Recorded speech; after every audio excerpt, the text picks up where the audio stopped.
ವಿಭಾಗದಲ್ಲಿ ಈ ರಾಜ್ಯಪಾಲರು ತನಿಖೆಗೆ ಆದೇಶಕ್ಕೆ ಅನುಮತಿಯನ್ನು ನೀಡಿದ್ದಾರೆ. ಇದು ಎದ್ದೇಳು ಕರ್ನಾಟಕ ಇದನ್ನ ಒಂದು ಸಂವಿಧಾನ ಬಾಹಿರವಾದಂತ ಸಂವಿಧಾನದ ಆಶಯಗಳನ್ನ ನುಚ್ಚು ನೂರು ಮಾಡುವ ಪ್ರಜಾಪ್ರಭುತ್ವ ವಿರೋಧಿ ನಡೆಯಾಗಿದೆ ಅನ್ನುವುದು ಎದ್ದೇಳು ಕರ್ನಾಟಕದ ಸ್ಪಷ್ಟವಾದ ಅಭಿಪ್ರಾಯ. ಈ ರಾಜ್ಯದಲ್ಲಿ ಏನು ಸರ್ಕಾರಗಳು ಆಳ್ತಾ ಇದ್ದಾವೆ ಅವು ದಾರಿ ತಪ್ಪಿದವೆ. ಯಾವುದೂ ಕೂಡ ನ್ಯಾಯವಾದ ರೀತಿಯಲ್ಲಿ ನಡೀತಾ ಇಲ್ಲ. ಇದು ಬಹಳ ನಿಚ್ಚಳವಾಗಿ ಕಾಣ್ತಿರುವಂಥ ದೃಶ್ಯ. ಎಲ್ಲ ಕರ್ನಾಟಕದ ಎಲ್ಲ ಈ ಒಂದು ಯಂತ್ರ ಥರ ಇತ್ತು ಸರ್ಕಾರ. ಈ ಯಂತ್ರನೇ ಸ್ಥಗಿತಗೊಳ್ಳೋ ರೀತಿಯಲ್ಲಿ ಇವತ್ತು ಹಿಂಸೆ ಕೊಡ್ತಾ ಇದ್ದೀರಲ್ಲ ಬಿಜೆಪಿಯವರೇ. ನಿಮ್ಗೆ ಏನು ಬಂದಿದೆ? ನಿಮಗೆ 5 ವರ್ಷ ಯಾಕೆ ನೀವು ವಿರೋಧ ಪಕ್ಷವಾಗಿ ಕೆಲಸ ಮಾಡಬಾರ್ದು? ಇದು ನಮ್ಮ ಸವಾಲು. ಸಂವಿಧಾನ ವಿರೋಧಿಯಾದ ಸಂವಿಧಾನದ ಆಶಯಗಳನ್ನು ನುಚ್ಚು ನೂರು ಮಾಡುವ ಪ್ರಜಾಪ್ರಭುತ್ವ ವಿರೋಧಿಯಾದಂತ ನಡೆ ರಾಜ್ಯಪಾಲರು ಮಾಡಿದ್ದಾರೆ. ಎದ್ದೇಳು ಕರ್ನಾಟಕದ ಸಂಘಟನೆ ಇದು ಕರ್ನಾಟಕದಲ್ಲಿ ಭ್ರಷ್ಟ ಮತ್ತು ಕೋಮುವಾದಿ ಫ್ಯಾಸಿಸ್ಟ್ ಪಕ್ಷ ಅಧಿಕಾರದಲ್ಲಿರಬಾರದು ಅನ್ನೋ ಕಾರಣಕ್ಕೆ ಕರ್ನಾಟಕ ಮತ್ತು ಭಾರತದಲ್ಲಿ ನಿರಂತರವಾದ 1.5 ವರ್ಷಗಳ ಕೆಲಸವನ್ನ ಎಲ್ಲ ಸಂಘಟನೆಗಳು ಸೇರಿ ಮಾಡಿದ್ವಿ. ಅದರ ಮಾಹಿತಿ ತಮಗೆಲ್ಲ ಇದೆ. ಸೊ ಅದರ ಮುಂದುವರೆದ ಭಾಗವಾಗಿ ಎದ್ದೇಳು ಕರ್ನಾಟಕ ಬಿಜೆಪಿ ಮತ್ತು ಕೋಮುವಾದಿ ಫ್ಯಾಸಿಸ್ಟ್ ಪಕ್ಷವನ್ನು ಸೋಲಿಸೋದು ಮಾತ್ರ ಅಲ್ಲ, ಯಾವುದೇ ಪಕ್ಷ ಅಧಿಕಾರಕ್ಕೆ ಬಂದರೂ ಕೂಡ ನಾವು ವಿರೋಧ ಪಕ್ಷವಾಗಿ ಜನತೆ ಕೆಲಸ ಮಾಡಬೇಕು ಅನ್ನೋದು ನಮ್ಮ ನಿಲುವಾಗಿದೆ. ವಿರೋಧ ಪಕ್ಷವಾಗಿ ಜನತೆ ಕೆಲಸ ಮಾಡಬೇಕು, ವಿರೋಧ ಪಕ್ಷವಾಗಿ ಎದ್ದೇಳು ಕರ್ನಾಟಕ ಕೆಲಸ ಮಾಡಬೇಕು. ಯಾವುದೇ ಪಕ್ಷ ಅಧಿಕಾರದಲ್ಲಿ ಬಂದರೂ ಕೂಡ ನಮ್ಮ ಪ್ರಯತ್ನದ ಹೊರತಾಗಿಯೂ ನಾವು ಜನರ ಸಮಸ್ಯೆಗಳನ್ನ ಇಟ್ಕೊಂಡು ಹೋರಾಟ ಮಾಡಬೇಕನ್ನೋದು ನಮ್ಮ ಅಚಲ ನಿಲುವಾಗಿದೆ.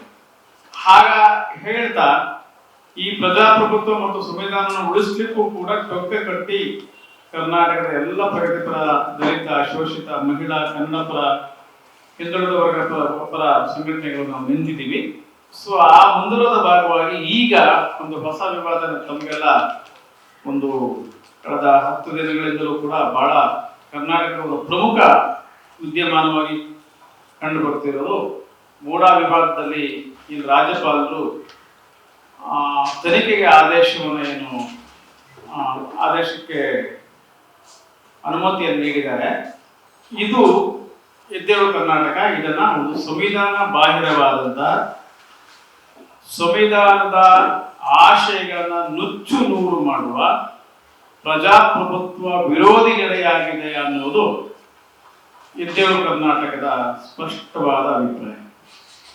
ಸಂವಿಧಾನ ವಿರೋಧಿಯಾದ ಸಂವಿಧಾನದ ಆಶಯಗಳನ್ನು ನುಚ್ಚು ನೂರು ಮಾಡುವ ಪ್ರಜಾಪ್ರಭುತ್ವ ವಿರೋಧಿಯಾದಂತ ನಡೆ ರಾಜ್ಯಪಾಲರು ಮಾಡಿದ್ದಾರೆ. ಜನರಿಂದ ಆಯ್ಕೆಯಾದ ಒಂದು ಸರ್ಕಾರದ ಮುಖ್ಯಮಂತ್ರಿಯನ್ನ ಸೆಲೆಕ್ಟೆಡ್ ಆದಂತ ಎಲೆಕ್ಟೆಡ್ ಗವರ್ಮೆಂಟ್ ಅನ್ನ ಸೆಲೆಕ್ಟೆಡ್ ಒಬ್ರು ಅದನ್ನ ರಾಜೀನಾಮೆಯನ್ನ ಕೇಳೋದು, ತನಿಖೆಗೆ ಆದೇಶ ಮಾಡೋದನ್ನ ನಾವು ಅದನ್ನ ವಿರೋಧಿಸ್ತಿದ್ದೀವಿ. ಈ ರಾಜ್ಯದಲ್ಲಿ ಏನು ಸರ್ಕಾರಗಳು ಆಳ್ತಾ ಇದ್ದಾವೆ ಅವು ದಾರಿ ತಪ್ಪಿದವೆ. ಯಾವುದೂ ಕೂಡ ನ್ಯಾಯವಾದ ರೀತಿಯಲ್ಲಿ ನಡೀತಾ ಇಲ್ಲ. ಇದು ಬಹಳ ನಿಚ್ಚಳವಾಗಿ ಕಾಣ್ತಿರುವಂಥ ದೃಶ್ಯ. ಅದರ ನಡುವೆ ಹೇಗೋ ಒಂದು ಆಯ್ಕೆಯಾಗಿ ಬಂದಂಥ ಸರ್ಕಾರ ಏನಾದರೂ ಒಂದು ಸಣ್ಣ ಪುಟ್ಟ ತಪ್ಪು ಮಾಡಿದರೆ ಅದನ್ನು ಸಾರ್ವಜನಿಕರು ಮತ್ತು ವಿರೋಧ ಪಕ್ಷಗಳು ತಿದ್ದುಕೊಳ್ಳೋದಕ್ಕೆ ಹೇಳಬೇಕೇ ಹೊರತು, ನೀವು ಈ ರೀತಿ ಮಾಡ್ತಾ ಇದ್ದೀರಾ, ಇದು ಸರಿಯಲ್ಲ ಅಂತ ಹೇಳಬೇಕೇ ಹೊರತು, ಅದನ್ನು ಬೀಳಿಸಿ ಅದನ್ನು 24 ಗಂಟೆ ಅದರ ಬಗ್ಗೆನೇ ಕಾಳಗ ಯುದ್ಧ ಮಾಡಿ ಈ ಇಡೀ ರಾಜ್ಯವನ್ನು ರಣರಂಗ ಮಾಡೋದಿದೆಯಲ್ಲ, ಅವ್ರು ಏನು ಕೆಲಸನೂ ಮಾಡೋದಕ್ಕೆ ಸಾಧ್ಯ ಆಗದ ರೀತಿಯಲ್ಲಿ ಅವ್ರನ್ನ ಹಿಂಸೆ ಕೊಡೋದಿದೆಯಲ್ಲ, ಈ ನೀಚತನವನ್ನು, ಈ BJPಯ ನೀಚತನವನ್ನು ನಾವು ಖಂಡಿಸ್ತೀವಿ. ಯಾವ ಸರ್ಕಾರ ಬಂದರೂ ಕೂಡ ತಪ್ಪುಗಳು ಮಾಡ್ತಿರ್ತಾರೆ. ಆದರೆ ಕಾಂಗ್ರೆಸ್ನಲ್ಲಿ ಅಲ್ಪ ಸ್ವಲ್ಪ ಮಟ್ಟಿಗೆ ತಪ್ಪುಗಳಾಗಿರ್ಬೋದು.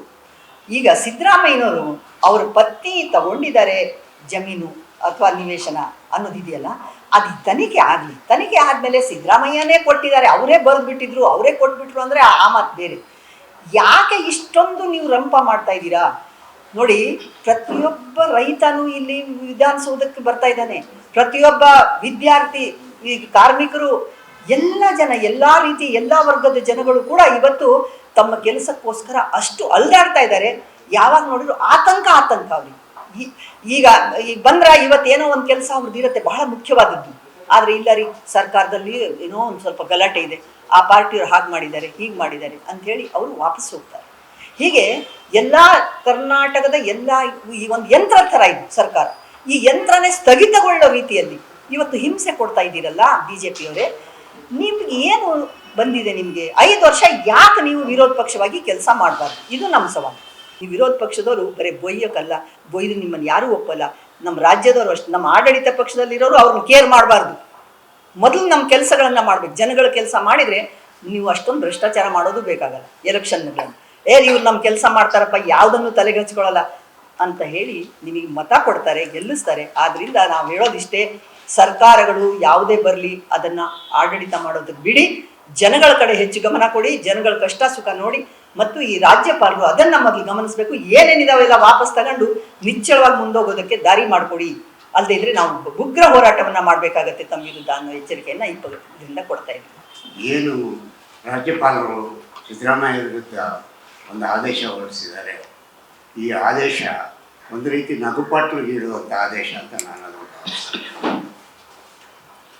ಅವರು ಕಾನ್ಸ್ಟಿಟ್ಯೂಷನ್ ಮ್ಯಾಂಡೇಟನ್ನು ಗಮನದಲ್ಲಿಟ್ಕೊಂಡು ಬೇರೆ ಬೇರೆ ಜಡ್ಜ್ಮೆಂಟ್ಸ್ ಏನಿದೆ ಅದನ್ನು ಗಮನದಲ್ಲಿರಿಸ್ಕೊಂಡು ಒಟ್ಟಾರೆ ತನಿಖೆ ಮಾಡಿ, ತನಿಖೆಯಲ್ಲಿ ಏನಾದರೂ ಅದು ಅಪರಾಧ ಆಗಿದೆ ಅಂತ ಗೊತ್ತಾದರೆ ಮಾತ್ರ ಇದನ್ನು ನೋಟಿಸ್ ಕೊಡ್ಬೋದಾಗಿತ್ತು ಮತ್ತು ಅದಕ್ಕೆ ಕ್ರಿಮಿನಲ್ ಪ್ರೊಸೀಜರ್ ಮಾಡ್ಬೋದಾಗಿತ್ತು. ಆದರೆ ಯಾವುದೇ ಕೊಟ್ಟ ಒಂದು ದಿನದಲ್ಲೇ ಅದನ್ನು ಪರಿಶೀಲಿಸದೆ, ಅದನ್ನು ಎಲ್ಲ ರೀತಿಯ ಮ್ಯಾಂಡೇಟ್ ಏನಿದೆ ಅದನ್ನು ಗಮನಿಸದೆ ಆದೇಶ ಕೊಟ್ಟಿರೋದು ನೋಡಿದ್ರೆ ಇದು ಕೇಂದ್ರ ಸರ್ಕಾರದ ಷಡ್ಯಂತ್ರಕ್ಕೆ ಇವರು ಬಲಿಯಾಗಿದ್ದಾರೆ ಅಂತ ನಾನು ಅದನ್ನು ಭಾವಿಸ್ತೀನಿ. ಹಾಗಾಗಿ ಇದು ಪಾರ್ಲಿಮೆಂಟರಿ ಡೆಮೋಕ್ರಟಿಕ್ ವ್ಯವಸ್ಥೆ 1950 ನಮ್ಮ ದೇಶದಲ್ಲಿ ಬಂದಿದೆ. ಈ ಡೆಮೋಕ್ರೆಟಿಕ್ ವ್ಯವಸ್ಥೆ ಒಳಗೆ ವಿರೋಧ ಪಕ್ಷ ಮತ್ತು ಆಡಳಿತ ಪಕ್ಷ ಒಟ್ಟಿಗೆ ಸಮನ್ವಯ ಮಾಡಿಕೊಂಡು ಒಂದು ರೀತಿಯಲ್ಲಿ ಜನರ ಸಮಸ್ಯೆಗಳನ್ನು ತಗೊಂಡು ಒಂದು ಸಾಂಸ್ಕೃತಿಕ ನಡೆ, ಸಾಮಾಜಿಕ ನಡೆ, ಒಂದು ಶೋಷಿತ ಸಮುದಾಯಗಳ ಉನ್ನತಿಗೆ ಬೇಕಾದಂತಹ ಒಂದು ರೀತಿ ನಡ್ಕೊಂಡು ಬಂದಿದೆ 1950ಇಂದ. ಆದರೆ 10 ವರ್ಷಗಳ ಹಿನ್ನೆಲೆಯಲ್ಲಿ BJP ಬಂದ ಮೇಲೆ ಈ ಕಾನ್ಸ್ಟಿಟ್ಯೂಷನ್ಗೆ ಆಪತ್ತು ತರುವಂಥ ರೀತಿಯಲ್ಲಿ ನಡ್ಕೊಳ್ತಾ ಇರೋದು ಬಹಳ ದುಃಖಕರವಾದ ವಿಷಯ. ಕಾನ್ಸ್ಟಿಟ್ಯೂಷನನ್ನು ಬದಿಗೊತ್ತಿ, ಕಾನ್ಸ್ಟಿಟ್ಯೂಷನನ್ನು ದುರುಪಯೋಗ ಮಾಡಿಕೊಂಡು, ಕಾನ್ಸ್ಟಿಟ್ಯೂಷನ್ ವ್ಯಾಲಿಡಿಟಿಯನ್ನು ಕೂಡ ಅವರು ಅರ್ಥ ಮಾಡ್ಕೊಳ್ಳದೆ ನಡ್ಕೊಳ್ತಾ ಇರೋದು ಇದು ತುಂಬ ದೇಶಕ್ಕೆ ಅಪಾಯ ಅಂತ ನಾನು ಅದು ಭಾವಿಸ್ತೀನಿ. ಹಾಗಾಗಿ ಇವರು ಯಾವುದೇ ರೀತಿಯಲ್ಲಿ ಯೋಚನೆ ಮಾಡಿದ್ರು ಕೂಡ ತುಂಬ ಈ ಸಂಘ ಪರಿವಾರದ ಹಿನ್ನೆಲೆಯಲ್ಲಿ ಅವರು ಸಂಘ ಪರಿವಾರದ ಅಜೆಂಡಾವನ್ನು ಜಾರಿಗೆ ತರ್ತಾ ಇದ್ದಾರೆ ಹೊರತು ಸಂವಿಧಾನದ ಆಶಯಗಳನ್ನು ಜಾರಿಗೆ ತರೋದರಲ್ಲಿ BJP ಸರ್ಕಾರ ವಿಫಲ ಆಗಿದೆ. BJP ಮತ್ತು JDS ಏನಿದೆ ಇವು ಪೂರ್ಣವಾಗಿ ತನಿಖೆಯನ್ನು ಆಗೋಗಂಟ ಇದ್ದು ಚಳವಳಿ ಮಾಡ್ತಾ ಇದ್ದಾರೆ ಅಂದರೆ ಇಲ್ಲ, ಉದ್ದೇಶಪೂರ್ವಕವಾಗಿ ಅವರು ಚಳವಳಿ ಮಾಡ್ತಾ ಇದ್ದಾರೆ. ಇಲ್ಲಿಂದ ಮೈಸೂರಿಗೆ ಜಾಥಾ ಮಾಡಿದ್ದಾರೆ. ಇಡೀ ಜಾಥಾದಲ್ಲಿ ಅವರು ಪ್ರಸ್ತಾಪ ಮಾಡಿದ್ದು ಸಿದ್ದರಾಮಯ್ಯ ರಾಜೀನಾಮೆ ಕೊಡಬೇಕು ಅಂತ. ಸಿದ್ದರಾಮಯ್ಯ ಇಂಟರ್ನ ಅವರು ಸಮಾವೇಶ ಮಾಡಿ ನಂದು ಏನು ಇಲ್ಲಿ ನನ್ನ ಆಡಳಿತ ವ್ಯವಸ್ಥೆಯೊಳಗೆ ನಾನು ಆದೇಶ ಮಾಡಿಲ್ಲ ನನ್ನ ಸೈಟ್ ಸಂಬಂಧವಾಗಿ ಅಂತ ಹೇಳ್ತಾರೆ. ಅವ್ರು ಏನು ಜಮೀನು ಪರ್ಚೇಸ್ ಮಾಡಿದ್ದಾರೋ ಆ ಜಮೀನನ್ನು ಏನು ಅವರು ಸ್ವಾಧೀನ ಮಾಡ್ಕೊಂಡಿದ್ದಾರೋ ಆ ಜಮೀನಿಗೆ ಆಲ್ಟರ್ನೇಟಿವ್ ಆಗಿ ಇವ್ರಿಗೆ ಸೈಟ್ ಕೊಟ್ಟಿರೋದು BJP ಸರ್ಕಾರ. ಅಂದರೆ ಏನು ಉದ್ದೇಶ ಇಟ್ಕೊಂಡು ಇವರು ಒಟ್ಟು ಜಾಥಾ ಅಂತಂದರೆ ಅವರು ಅಸ್ಥಿರಗೊಳಿಸಬೇಕು ಮತ್ತು ಸಿದ್ದರಾಮಯ್ಯನ ಒಂದು ದಿಟ್ಟತನವನ್ನು, ಪ್ರಾಮಾಣಿಕ ಪ್ರಯತ್ನವನ್ನು, ಅವರು ಆಡಳಿತಾತ್ಮಕ ಗಟ್ಟಿತನವನ್ನು ದುರ್ಬಲಗೊಳಿಸಬೇಕು ಅನ್ನೋ ಉದ್ದೇಶ ಬಿಟ್ಟರೆ ಬೇರೆ ಏನಿದೆ ಅಂತ ನಾವು ಯೋಚನೆ ಮಾಡಿದ್ರೆ ಬೇರೆ ಏನೇನೂ ಇಲ್ಲ. ಗೌರವಯುತವಾದಂಥ ಒಂದು ಸಿದ್ದರಾಮಯ್ಯನಿಗೆ ಒಂದು ಮಾರಲ್ ಸಪೋರ್ಟ್ ಮಾಡುವಂಥ ಎಲ್ಲ ರೀತಿಯ ಚಳುವಳಿಯನ್ನು ಈ ದೇಶದ ನಮ್ಮ ಕರ್ನಾಟಕದಲ್ಲಿ ಕಟ್ಟೋದಕ್ಕೆ ಪ್ರಗತಿಪರ, ದಲಿತ, ಹಿಂದುಳಿದ, ಅಲ್ಪಸಂಖ್ಯಾತ, ಶೋಷಿತ ಸಮುದಾಯಗಳು ಒಟ್ಟುಗೂಡಿ ಚಳುವಳಿಯನ್ನು ಅನಿವಾರ್ಯವಾಗಿ ರೂಪಿಸಬೇಕಾಗುತ್ತೆ. ನಮ್ಮ ಅಸ್ತಿತ್ವದ ಪ್ರಶ್ನೆ, ಈ ಅಸ್ತಿತ್ವದಕ್ಕೋಸ್ಕರ ನಾವು ಸಿದ್ದರಾಮಯ್ಯನಿಗೆ ಮಾರಲ್ ಸಪೋರ್ಟ್ ಮಾಡೋದು ತುಂಬ ಅನಿವಾರ್ಯ ಅಂತ ನಾನು ಅದನ್ನು ಭಾವಿಸ್ತೀನಿ. ನಮಸ್ಕಾರ. ಇತ್ತೀಚಿನ ವರ್ಷಗಳಲ್ಲಿ ನಾವು ನೋಡ್ತೇವೆ BJPಯೇತರ ಪಕ್ಷಗಳನ್ನು ಒಕ್ಕಲೆಬ್ಸುವಂಥದ್ದು ಮತ್ತು ಡಿಸ್ಕ್ವಾಲಿಫೈ ಮಾಡುವಂಥ ಕಾರ್ಯವನ್ನು ಗವರ್ನರ್ಗಳು ಮಾಡ್ತಾ ಇದ್ದಾರೆ. ಅದನ್ನು ಅನುಮೋದಿಸುವ ಹಾಗೆ ರಾಜ್ಯಪಾಲರ ವಿವೇಚನೆ ಅಂತ ಹೇಳ್ತಾರೆ, ಡಿಸ್ಕ್ರಿಷನ್ ಆಫ್ ಗವರ್ನರ್ಸ್ ಅಂತ ಕರೀತಾ ಇದ್ದಾರೆ. ಇದು ಸ್ವಾಭಾವಿಕ ನ್ಯಾಯ ಅಥವಾ ನ್ಯಾಚುರಲ್ ಲಾ ಏನಿದೆ ಅದಕ್ಕೆ ವಿರುದ್ಧವಾದಂಥದ್ದು ಎಲ್ಲರಿಗೂ ಸಾಮಾನ್ಯವಾಗಿ ಗೊತ್ತಿರುವಂಥದ್ದು. ಅಷ್ಟೂ ಅಲ್ಲ, ರಾಜಕೀಯ ಪಕ್ಷದ ಒಂದು ಸಿದ್ಧಾಂತವನ್ನು ಅವರ ಮೂಲಕ ಸಾಧಿಸತಕ್ಕಂಥ ಕೆಲಸ ಇದು ನಡೀತಾ ಇದೆ. ಇದು ಅಸಂವಿಧಾನಿಕ ಪದ್ಧತಿ. ಬಾಬಾ ಸಾಹೇಬ್ ಅಂಬೇಡ್ಕರ್ ಅವರ ಆ ಕನಸೇನಿತ್ತು, ಫೆಡರಲ್ ಸ್ಟ್ರಕ್ಚರು ಮತ್ತು discretion of the state powers ಏನಿದೆ ಅದನ್ನು ಮೊಟಕುಗೊಳಿಸ್ತಕ್ಕಂಥದ್ದು, ಅದನ್ನು ನಾಶ ಮಾಡ್ತಕ್ಕಂಥ ಈ ಒಂದು ಅಸಂವಿಧಾನಿಕ ವಿಚಾರಗಳನ್ನು ಈಗ ನಾವು ಬಹಳ ಹೆಚ್ಚಾಗಿ ಕಾಣ್ತಾ ಇದ್ದೇವೆ. BJPಯೇತರ ಪಕ್ಷಗಳು ಎಲ್ಲಿದೆ ಅವೆಲ್ಲ ಸಹ ನಾಶ ಆಗಬೇಕು, ಅವು ಯಾವ ಇರಬಾರ್ದು ಅಂತಕ್ಕಂಥವ್ನ. ಇದೇ ಸಂದರ್ಭದಲ್ಲಿ ಸರ್ಕಾರಗಳನ್ನು ಉರುಳಿಸೋದ್ರ ಜೊತೆಯಲ್ಲಿ ಚಾರಿತ್ರವಧೆಯನ್ನು ಸಹ ಮಾಡ್ತಾ ಇದ್ದಾರೆ. ಅದು ಸಿದ್ದರಾಮಯ್ಯನವರ ಕೇಸಿನಲ್ಲಿ ಅದನ್ನು ನಾವು ಸ್ಪಷ್ಟವಾಗಿ ಕಾಣ್ತಾ ಇದ್ದೇವೆ. ಅದು ಖಾಸಗಿ ದೂರಿನ ಆಧಾರದ ಮೇಲೆ ತೆಗೆದುಕೊಂಡಂಥದ್ದು ಮತ್ತು ಅಧಿಕೃತವಾದಂಥ ತನಿಖಾ ವರದಿಗಳನ್ನು ಅಥವಾ ಪರಿಶೀಲಿಸದೆ ಮಾಡ್ತಕ್ಕಂಥ ಒಂದು ದೌರ್ಜನ್ಯ ಅಂತಲೇ ಹೇಳಬೇಕಾಗುತ್ತೆ.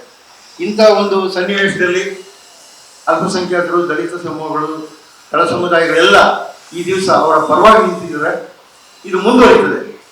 ಜನಗಳು ಈಗಾಗಲೇ ಸಾಕಷ್ಟು ಎಚ್ಚೆತ್ತುಕೊಂಡಿದ್ದಾರೆ.